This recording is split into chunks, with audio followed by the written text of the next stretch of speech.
Look up at the night sky. What do you see? Do you see a scattering of random lights, a chaotic explosion of gas and dust? Or do you see a structure, a house being built, a foundation laid by an invisible hand? We walk through this life believing that we understand the world because we have named the parts. We call this a star. We call that a galaxy. We label the forces of nature and believe that the label is the understanding. But there is a vast chasm between knowing the name of a thing and knowing the essence of a thing. We live in a time of great noise. We are surrounded by experts, by institutions, by voices that claim to hold the keys to reality. Yet, look closely at the eyes of those who claim to teach you. Are they alive? Is there a fire of original discovery burning within them? Or are they merely repeating what they were told?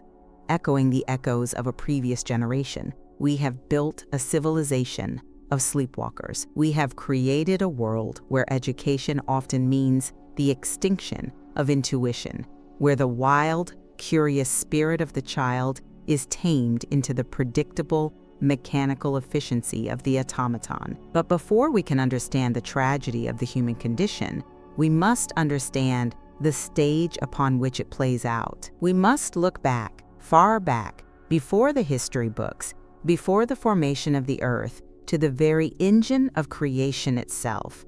Science tells us of a singularity. They speak of a Big Bang, a moment where everything came from a point smaller than the head of a pin. They say this with a straight face, yet they miss the poetry of their own discovery. Imagine a point of heat. Not the heat of a fire, not the heat of a sun, but a heat that is infinite. A heat that creates a boundary so absolute that nothing can exist within it without being consumed. This is the first principle of creation, the something, the absolute something.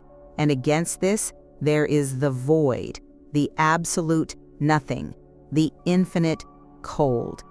How does a universe arise from these two extremes? How does the river flow if there is no ocean to receive it? This is the secret that modern physics dances around, but refuses to embrace. There is a third element. There is an unseen mediator. It is the force that pulls the heat into the cold, the force that spins the atom, the force that holds your feet to the ground and your soul to its purpose. We call it gravity, but gravity is not merely a property of matter. Gravity is the desire of the separated parts to return to the whole. It is the invisible will of the Creator guiding the chaos into order. When you look at a dandelion seed floating on the wind, spinning with perfect aerodynamic precision, you are not looking at a biological accident. You are looking at an answer to a question you forgot to ask. How does it know? How does the tree know to reach for the light? How does the atom know to spin? If you stripped away the labels, if you stripped away the scientific jargon that explains the how but ignores the why, you would be left with a single trembling realization. We are living inside a miracle. We are living inside a thought of God. But we do not feel this miracle. We do not wake up in the morning overwhelmed by the majesty of existence. Instead, we wake up anxious. We wake up angry. We wake up burdened by a past we cannot change and a future we cannot control. Why? If the universe is built on such grand, intelligent principles, why is the human experience so often defined by suffering, confusion, and cruelty? The answer lies in the distortion of our own gravity. Just as the stars are held in place by a unifying field, the human soul is meant to be held in orbit by a connection to its source. But something has intervened. We have been knocked off our axis. Think of the child. The child arrives in this world carefree, open, a vessel of pure potential. The child does not worry about tomorrow. The child does not judge himself. He is simply awareness, drinking in the reality of the moment. But then the world begins its work. The parents, who are themselves broken, who are themselves victims of a loveless system, begin to project their fears, their angers, and their limitations onto this pristine consciousness. It is not malice, usually. It is gravity of a different kind. It is the gravity of trauma. The mother who was never loved cannot fully love. The father who was shamed teaches his son to fear shame, and slowly, layer by layer, the light of the child is covered over. The intuition is dulled. The natural connection to the Creator is severed, replaced by a connection to the world. We become reactive. We learn that to survive, we must please. To survive, we must fight. To survive, we must become something we are not. We build a mask. We construct a personality out of the debris of our trauma. We become stubborn. We become proud. We become educated. We go to schools that treat the mind like a hard drive to be filled with data rather than a flame to be kindled. We learn to solve for X, but we never learn who X is. We learn the history of wars, but we never learn the origin of the conflict within our own hearts. And so, we grow up. We become the walking dead. We look successful. We drive our cars. We pay our taxes. We smile at parties. But inside, there is a howling wilderness. Inside, there is a voice that is not our own. It is the voice of the critique. It is the voice of the parent who said we weren't enough. It is the voice of the teacher who called us slow. It is the voice of the world, echoing in the hollow chambers of a soul that has lost its way. You try to fix it. This is the great tragedy of the modern age. We have industries built on the idea that you can fix a broken self with the same mind that is broken. You go to therapy to talk about your problems, but talking only feeds the story. You take pills to numb the pain, but the pain is a signal you are ignoring. You read books on self-improvement, trying to reinvent yourself, trying to build a better mask, a stronger fortress. But you cannot invent yourself. You were already invented. You were created. And any attempt to create a new you out of your ambition, out of your struggle, is simply building another layer of separation between you and the truth. Imagine a man sinking in a swamp. The more he struggles, the more he thrashes his arms and kicks his legs, the faster he sinks. His effort is his enemy.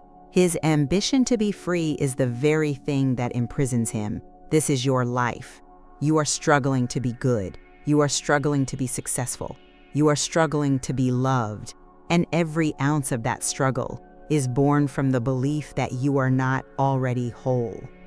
The struggle validates the lie. When you fight against your anger, you are saying, I am an angry person who must change.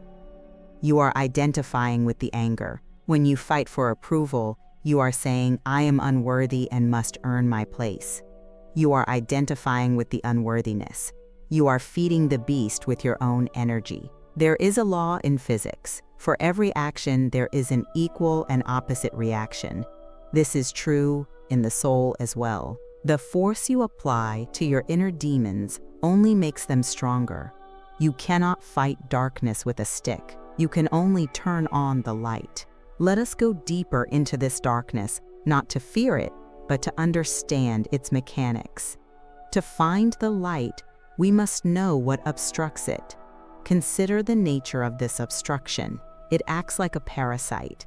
It is a cluster of conditioned reflexes, emotional wounds, and false beliefs that has taken up residence in your psyche. It is not you, but it pretends to be you. It speaks with your voice. It uses I. It says, I am depressed, I am anxious, I am angry. But is it really you?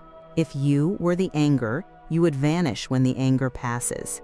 But you remain. If you were the depression, you would cease to exist when the mood lifts. But you are still there. You are the observer of these states, not the states themselves. This distinction is the key to freedom. This is the sword that cuts the Gordian knot. Most of us live in a state of constant hypnosis. We are mesmerized by the screen of our own minds. A thought arises, perhaps a memory of an insult or a fear of the future, and immediately we bite the hook. We react. The body tightens, the heart rate elevates, the chemistry of stress floods the system. We are no longer present. We are lost in a hallucination. This is how the world controls you. It is how the media controls you. They understand that if they can trigger your fear or your outrage or your greed, they bypass your reason. They bypass your soul. They turn you into a puppet. You see it in the eyes of the mob. You see it in the glazed look of the consumer. You see it in the mirror. But there is a way out. It is not a path of doing. It is a path of undoing. It is not a path of learning. It is a path of unlearning. It begins with a simple, radical act: observation without judgment. Recall the dandelion seed. It does not judge the wind. It does not argue with the soil. It simply is. You must become like that seed. You must learn to watch the movements of your own mind, as if you were watching a cloud drift across the sky. When a dark thought comes, do not fight it. Do not debate it. Do not feel guilty for having it. Simply look at it. Say to yourself, I see you. In that moment of seeing, there is a separation. You are the watcher, the thought is the object. The subject and the object are divorced, and in that divorce, the thought loses its power. It cannot feed on your reaction if you do not react. This is the meaning of resist not evil. It is a psychological instruction of the highest order. When you resist, you persist. When you observe, you dissolve. But this is difficult. It is the hardest thing you will ever do, because every fiber of your conditioned being wants to do something. You want to fix, you want to analyze, you want to scream, you want to call your mother and blame her, you want to eat to numb the feeling, you want to run. To stand still in the fire of your own discomfort requires a courage that few possess. It requires you to endure the withdrawal symptoms of your own addiction to suffering. Yes, you are addicted to your suffering. It gives you an identity. It makes you feel special. It gives you an excuse to fail. To let it go feels like a death. And it is a death. It is the death of the false self. It is the crucifixion of the ego. You must understand that the trauma you carry, the it inside of you, is terrified of the light. It thrives in the shadows of your unconsciousness. It thrives when you are drunk on emotion. But when you bring the steady, cold, impartial light of observation to bear upon it, it begins to shrivel. It knows it has been seen. It knows its time is short. This is why you feel resistance. This is why you feel sleepy when you try to pray or meditate. This is why your mind suddenly becomes a chaotic storm of distractions. The parasite is fighting for its life. It is throwing up smoke screens to keep you from the truth. But you must hold the line. You must be the captain of your soul, not by shouting orders, but by remaining calm in the storm. Think of the heat and the cold again. The universe was born from the tension of opposites. You, too, are being reborn in a tension, the tension between your old, reactive habits and your new, awakening consciousness. Do not collapse the tension. Do not run from it. Stay in the center. There is a transformative power in this stillness. It is the same power that spins the galaxies. When you stop interfering with your own life, when you stop trying to play God with your limited intellect, you make room for the real God to enter. We speak of God not as a man in the sky, not as a religious concept, but as the fundamental reality, the intelligence that breathes the universe. When you are silent, when you are empty of self, that intelligence rushes in. It heals what you could not fix. It restores what was stolen. This is not a theory. This is a law. Just as water flows into the lowest place, grace flows into the humble heart. But humility is not thinking less of yourself. It is thinking of yourself less. It is the absence of the self-referential noise. Let us speak of the practical application of this law. How do you live this in a world that is constantly trying to pull you back into the swamp? You are walking down the street. Someone is rude to you.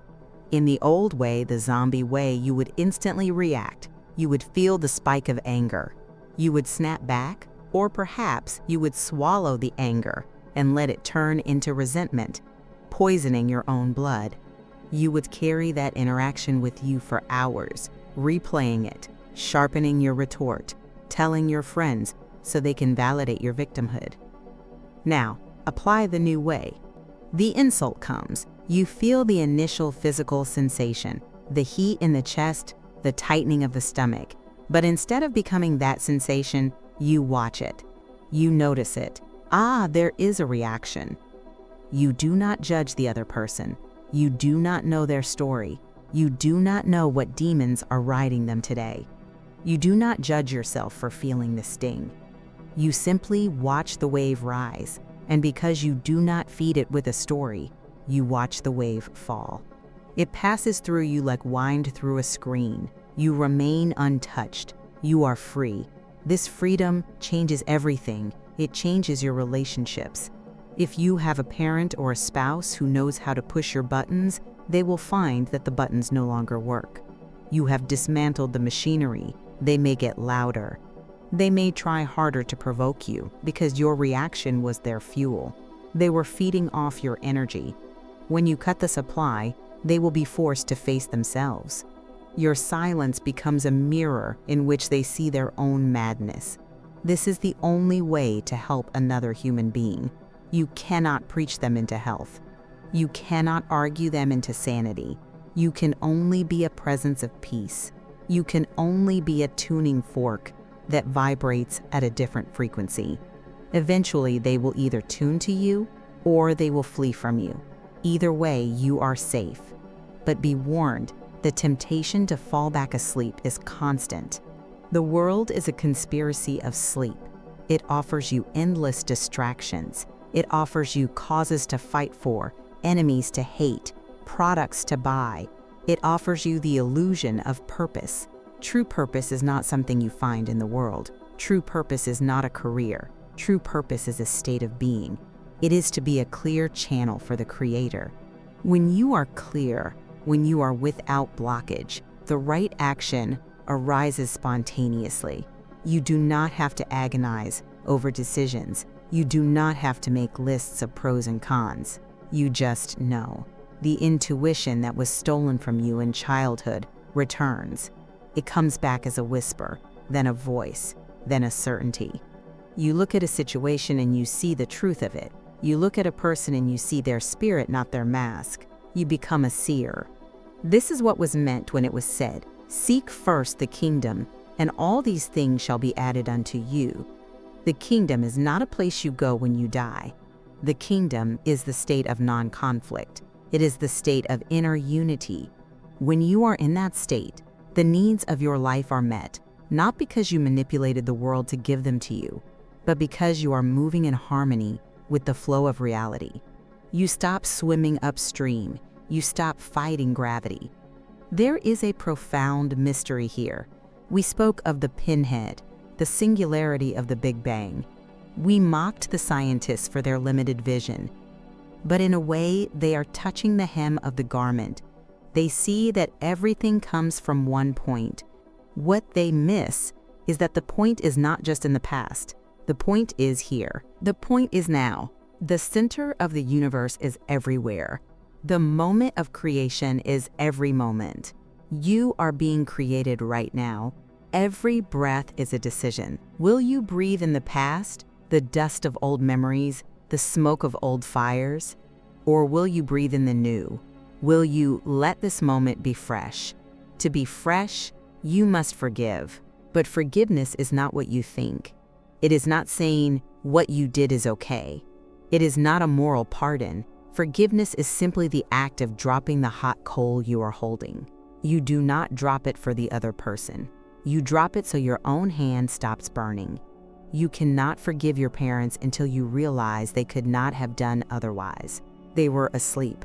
They were driven by forces they did not understand. To hate them is to hate a machine for acting like a machine. When you see the mechanism, the hate dissolves into understanding. And from understanding, eventually, comes compassion. But compassion is not weakness. It is not being a doormat. It is the strength of the mountain. You can love someone and still say no to their madness. You can love them and still walk away. But you walk away with a light step, not a heavy heart. So, where do we begin? How do we break the spell? It starts in the quiet. It starts in the spaces between the noise. You must carve out time to just be.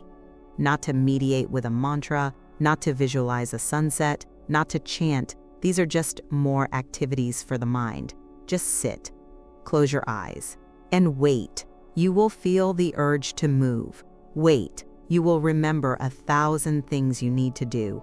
Wait. You will feel bored. Wait. Boredom is just the layer of rust covering the gold.